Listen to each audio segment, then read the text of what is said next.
गुलाम उन लोगों को कहते हैं जिन्हें दौलत देकर खरीदा जाता है और फिर जिंदगी भर उनसे मनचाहा काम लिया जाता है।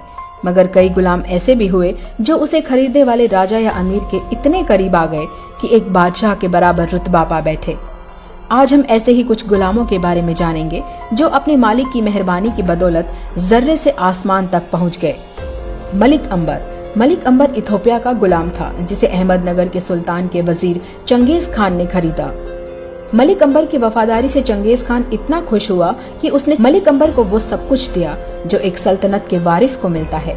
बाद में अंबर मलिक मुगलों की नजर में आया और मुगलों ने उसे अपना जनरल तक बना दिया।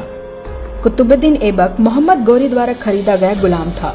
कुतुबुद्दीन की कुत्तों से भी ज्यादा वफादारी के कारण गौरी ने पहले इसे अपना सैन्य सहायक बनाया और फिर दिल्ली का सुल्तान तक बना डाला। गुलाम वंश की नींव कुतुबुद्दीन ने ही डाली। दिल्ली के कुतुब मीनार का नाम इसी से है। मलिक काफूर अलाउद्दीन खिलजी का गुलाम था। वो अलाउद्दीन खिलजी के इतना करीब था कि उसे देवगिरी का गवर्नर तक बना दिया गया था। खिलजी की मौत के बाद उसने खिलजी की जगह लेने की कोशिश की, पर खिलजी के ही अंग रक्षकों ने उसे मौत के घाट उतार दिया। Vinayak Damodar Savarkar east India company यानी ब्रिटिश राज का गुलाम था। 1911 में उसे अंडमान की कुख्यात जेल में डाल दिया गया।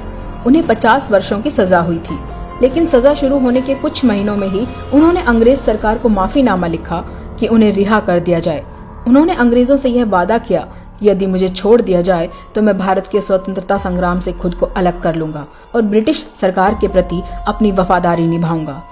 अंडमान जेल से छूटने के बाद उन्होंने ये वादा निभाया भी और जिंदगी भर अंग्रेजों के गुलाम मुखबिर बनकर रहे। और अब आते हैं आधुनिक भारत के सबसे ताजे और कुख्यात गुलाम यानी नरेंद्र मोदी की ओर। नरेंद्र मोदी हिंदुस्तान के सबसे बड़े पूंजीपतियों अडानी अंबानी के गुलाम हैं। इन पूंजीपतियों ने मोदी को आरएसएस से खरीदा है, जो कि पिछड़ी मानसिकता वाले लोगों को गुलाम बनाने में माहिर संगठन है। अडानी अंबानी ने गुलाम नरेंद्र मोदी की निर्ममता भरी वफादारी और झूठे भाषण देकर जनता को बरगलाने की प्रतिभा को पहचाना और उसे भारत का सबसे ताकतवर आदमी बनाने की पेशकश की। बदले में गुलाम मोदी को कैसे भी करके उन्हें भारत का सबसे दौलतमंद रईस बनाना था। गुलाम मोदी को नए भारत का अवतार पुरुष बनाने के लिए प्रिंट, टीवी और सोशल मीडिया पर करोड़ों अरबों रुपए पानी की तरह बहाए गए। जनता को दिखाया गया कि यही वो व्यक्ति है जो भारत को अमेरिका से बड़ी सुपर पावर बना सकता है। नतीजतन इन पूंजीपतियों ने अपने धन बल से अपने गुलाम मोदी को पहले तो गुजरात का सीएम बनाया और फिर भारत का पीएम तक बनवा दिया।